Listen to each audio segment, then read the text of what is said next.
Okay, UPSC कह रहे हैं कि हाँ सर मुझे भी ये दिक्कत है, मेरे को भी ये प्रॉब्लम है, काफी लोगों को ये दिक्कत आ रही है। और लोग बताएं। तो चलिए शुरुआत करते हैं हम आज की क्लास से। जैसे किसी ने पूछा क्लास कब शुरू होगी सब्जेक्ट की, कि क्लास ये शुरू हो गई है, सब्जेक्ट तो तब पहुंचेंगे ना जब हमें पता होगा हमें करना क्या है। ठीक है, ज्यादातर बच्चों को तो पता ही नहीं होता, उनको लगता है कि आईएएस और ग्रेजुएशन के पेपर में अंतर ही नहीं होता है कुछ। यहां यही स्टैब्लिश करने, जब तक माइंडसेट चेंज नहीं करोगे तब तक सिलेक्शन नहीं होगा। उस सब्जेक्ट मतलब ये यूनिवर्सिटी की क्लास थोड़े ना चल रही है कि सिलेबस बता दीजिए 5 साल का क्वेश्चन करके हम आईएएस बन जाएंगे। थोड़ा दिमाग को खाली करो, ठीक है, और नई चीजों पे सीखो। एक्चुअली क्या है कि आज की कहानी में 2 कैरेक्टर हैं। ये बेसिकली चंटू की मम्मी है और ये बंटू की मम्मी है। ठीक है, ये कैरेक्टर आपको आसपास मिल जाएंगे, ये चंटू की मम्मी और ये बंटू की मम्मी। तो दोनों आपस में बात कर, ध्यान से सुनना, ये कहानी आपकी भी हो सकती है। तो चंटू की मम्मी और बंटू की मम्मी मिली और आपस में उन्होंने बातचीत करना शुरू कर दिया। तो चंटू जो है वो बड़ा तेजूलाल टाइप का बच्चा है, क्लास में एकदम मोटा चश्मा लगाए और जो है वो बढ़िया पढ़ाई खूब जबरदस्त तरीके से पढ़ता। तो चंटू की मम्मी बोली हमारा लड़का तो हर बार जो है गोल्ड मेडल लेकर आवत है। ठीक है, गोल्ड मेडल मिला उसको। चंटू की मम्मी जो बोली उसको चंटू के बारे में कि भैया क्लास का टॉपर है, एकदम मोटा चश्मा भले चाहे लग गया लेकिन हर समय किताब में घुसा रहता है, किताबी कीड़ा है। हमारा लड़का तो पक्का जो है आईएएस निकाल के रहेगा, पक्का आईएएस निकाल के रहेगा। ये चंटू की मम्मी बंटू की मम्मी से बोली। अब बंटू हमारा जो है, तो बंटू हमारा ठीक ठाक है, मतलब ऐसा नहीं कि मार एकदम मोटा चश्मा लगाए, जो है वो अपना जो है काम भी करता है, सामाजिक रूप से एक्टिव भी रहता है। हमारा बंटू जो है वो अलगे मूड में चलता है। ठीक है, बहुत ज्यादा कमजोर है ना बहुत तेज है, ठीक ठाक है, लेकिन उसका जो लर्निंग कैपेसिटी है वो अपनी सोसाइटी से सीखता है, आंखें खोल के पढ़ता है। चंटुआ मतलब किताब के बाहर देखता ही नहीं है, उसको संसार ही नहीं है उसका, एकदम सब मिथ्या सा लगता है। ये थोड़ा सा अलर्ट रहता है। ठीक है, बंटू। तो बंटू की मम्मी बोली पता नहीं, बंटू हो सकता है कुछ पढ़े, हो सकता है ना पढ़े, कोई अभी कह नहीं सकते। लेकिन चंटू की मम्मी ने कहती है ना हमारा लड़का तो आईएएस बनेगा, सारे लक्षण उसमें है। तो इस तरह के कैरेक्टर हमारी सोसाइटी में बड़े प्यार से पाए जाते हैं, आप भी बहुत अच्छी तरह जानते हैं। ठीक है, हो सकता है आपके आसपास भी हो चंटू और बंटू, 2 कैरेक्टर हमारे। तब क्या लगता है चंटू आईएएस बन जाएगा? गारंटी है आईएएस बनने की, क्योंकि चंटू की मम्मी ये पता थी कि जो पढ़ने में बहुत तेज है, पढ़ने में बहुत तेज है, तो आईएएस में वही लोग आईएएस बनते हैं जो बहुत तेज होते हैं। और बंटुआ उतना तेज है नहीं, ठीक ठाक एवरेज, लेकिन दिमाग खुला हुआ है उसका, एप्लीकेबल स्टडीज है उसके पास, देख के सीख लेता है, व्यवहार से सीख लेता है। तो चंटू बंटू हमारे 2 कैरेक्टर हैं आज की क्लास में। ये आप भी हो सकते हैं, आपके आसपास भी हो। तो आज क्लास में आपको इससे सीखने को बड़ा मिलेगा। ठीक है, तो आपको यहां बड़ा मजा आने वाला है। हाँ, अब देखते हैं बंटू की तरह कि चंटू की तरह। तो क्वेश्चन है, क्या चंटू आईएएस बनेगा? क्या बंटू आईएएस बनने का सपना देख सकता है? क्या जो यूपीएससी है वो किसको सपोर्ट करता है, चंटू को या बंटू को? ये बड़ा इंपॉर्टेंट सेगमेंट है। ठीक है, बड़ा इंपॉर्टेंट सेगमेंट है। चलिए आज देखते हैं कि यूपीएससी किसको सपोर्ट करता है, चंटू को सपोर्ट करेगा या बंटू को सपोर्ट करेगा। हमारे दोनों कैरेक्टर हैं।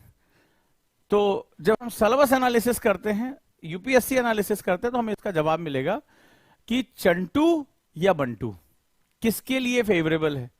राइट, तो चलिए हम आगे शुरू करते हैं अपनी बात को।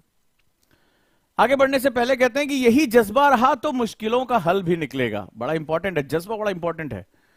यही जज्बा रहा तो मुश्किलों का हल भी निकलेगा, जमीन बंजर हुई तो क्या वहीं से जल भी निकलेगा। होगी जमीन बंजर, दुनिया कहती असंभव है, हम तो वहीं से पानी निकालेंगे मेरे भाई।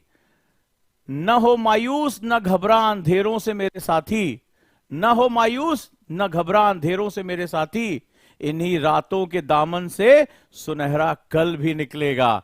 तो उम्मीद रखो कि मुश्किलें कितनी भी बढ़ जाएं, जीत हमारी होनी चाहिए। बड़ी खूबसूरत लाइन है। और सहरा यानी रेगिस्तान में भी तुम्हें पानी पैदा करने की ताकत होनी चाहिए, असंभव को संभव कर दिखाने की ताकत होनी चाहिए। यही जज्बा 2 साल तक तुम्हारे साथ होना चाहिए। देखिए आप लवासना कैसे नहीं पहुंचोगे, यही जज्बा रहा तो मुश्किलों का हल भी निकलेगा। जमी बंजर हुई तो क्या, वहीं से जल भी निकलेगा। न मायूस न घबरा अंधेरों से मेरे साथी, इन्हीं रातों के दामन से सुनहरा कल भी निकलेगा। चलिए शुरुआत करते हैं अपनी यूपीएससी एग्जाम के बारे में। परीक्षा का स्वरूप क्या है, सबसे पहले जो लोग तैयारी करने जा रहे हैं बड़े ध्यान से समझे कि इन्हें तीनों लेवल तैयार करने होंगे और तीनों लेवल की खासियत अलग अलग है, क्योंकि हमारा प्रश्न है चंटू या बंटू, कौन बनेगा आईएएस। चलिए देखते हैं। तो यूपीएससी जो एग्जाम लेता है, जिसे हम लोग सिविल सर्विसेज कहते हैं, 3 लेयर का एग्जाम होता है। प्रिलिमिनरी एग्जाम जो कि ऑब्जेक्टिव होता है, दिस इज ऑब्जेक्टिव, यानी इसमें से कई जो आपके सामने ऑप्शन होते हैं उसमें से एक सही विकल्प चुनना होता है। बेसिकली ऑब्जेक्टिविटी, जिसे वस्तुनिष्ठता कहते हैं, उस शब्द का मतलब समझो। इस एग्जाम, ये जो शब्द है, कितने लोग इस शब्द से परिचित हैं कि इस लेवल का जो है वो महत्व क्या है। वाई प्रिलिमिनरी जो है ऑब्जेक्टिव क्यों रखा, सब्जेक्टिव क्यों नहीं रखा, कितने लोग मुझे बताना चाहेंगे, बताइए। आखिर कई लोगों ने सुना प्री एग्जाम ऑब्जेक्टिव पेपर होता है, नेगेटिव मार्किंग होती है। ऑब्जेक्टिविटी का मतलब क्या होता है, what is the meaning of objectivity, कितने लोग बताना पसंद करेंगे। देखें कितनी तैयारी तुम्हारी हो गई है। ऑब्जेक्टिव क्यों रखा गया, बताइए। ऑब्जेक्टिव क्यों रखा गया,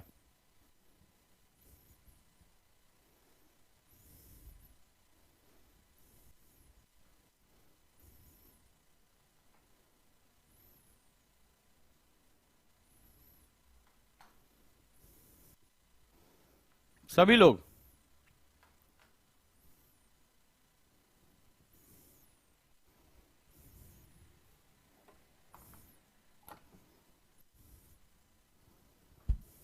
हाँ जी, what is meaning of objective. चलिए, बाहर निकालने के लिए ऐसा कुछ नहीं है, नहीं। देखें कितने लोगों को पैटर्न पता है, आज जरा देख लेते हैं। तो मैं खुद ही बता दूंगा तुम चंटू हो कि बंटू हो। तुम में से ज्यादातर लोग चंटुए हो, क्योंकि आईएएस बनना है, आईएएस की तैयारी करनी है। एक जो है वो पूछ रही थी कि वो सब्जेक्ट की क्लास कब शुरू होगी। तो मुझे बताओ ऑब्जेक्टिव क्या होता है, what is the meaning of objectivity.